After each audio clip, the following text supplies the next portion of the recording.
হায় হায় ছেলেটা যখন গোসল করাবার জন্য নিয়ে গেল, নিজে হাতে বাবারে গোসল করে আর বলে, আমারে বাবা আমার ছোটবেলায় কত গোসল করাইছে রে, নদীর পাড়ে নিয়ে গেছে, গরু জাপানের জন্য নিয়ে গেছে, আমাদের সঙ্গে নিয়ে গেছে, আমারে গোসল করাইছে, আমারে কান্দে করে নিয়া বাড়িতে এসে নতুন কাপড় পিন্দাইয়া দিছে।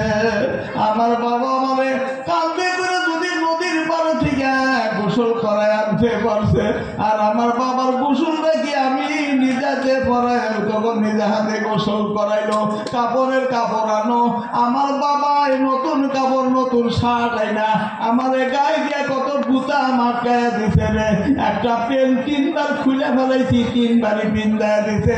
আমার বাবা কোনো সময় রাগ করে নাই। বাবা গো, তোমার জীবনের কাপড় আমি পিন্দায়া দেব। কাপড়ের কাপড় ছেলেটা পিন্দায়া দিল, আর জানাজা পড়ার জন্য মানুষ ছেলেটা এসব জায়গা আছে, কয় বাবা সকলেরা রে, আমার বাবার জানাজাটা আমি নিজে পড়বো, আপনারা দাঁড়ায়া যান।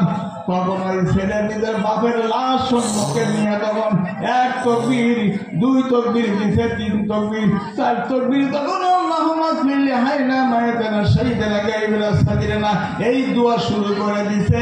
চোখের পানি জল জল করে পড়তেছে। আমার আল্লাহ বলে, ওরে ফেরেশতারা রে, তোরা সাক্ষী থাকো, এই ছেলেটা বাবার লাশের নিকটে জানাজা নামাজ পড়তেছে রে, এই 4 তকবীর দেওয়ার সাথে সাথে ওর বাবার জীবনের গুনাহ আমি আল্লাহ মাফ করে দিলাম।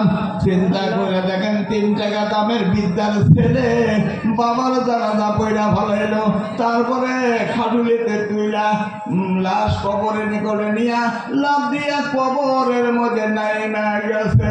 চোখের পানি ছাড়ায় আর বাবারে কবরে দিয়া দোয়া পয়লা যখন কবরের কাম সমাধা করার পরে বলে, বাবা আমার বাবা জন্মের মতন কবরে দিয়ে দিলাম।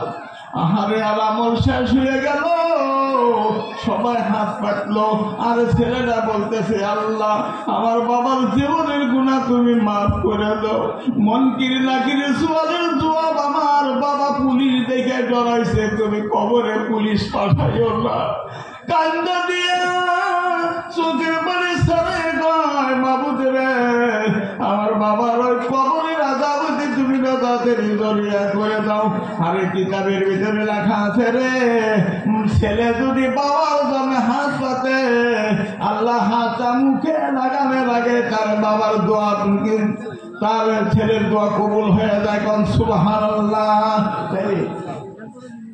তাহলে চিন্তা করে দেখেন, এই 3 টাকা দামের বিদ্যায় কি করলো, আর পড়াইতে পড়াইতে জমিন পড়ে নাগাইয়া এমএ পাস করে কি করলো।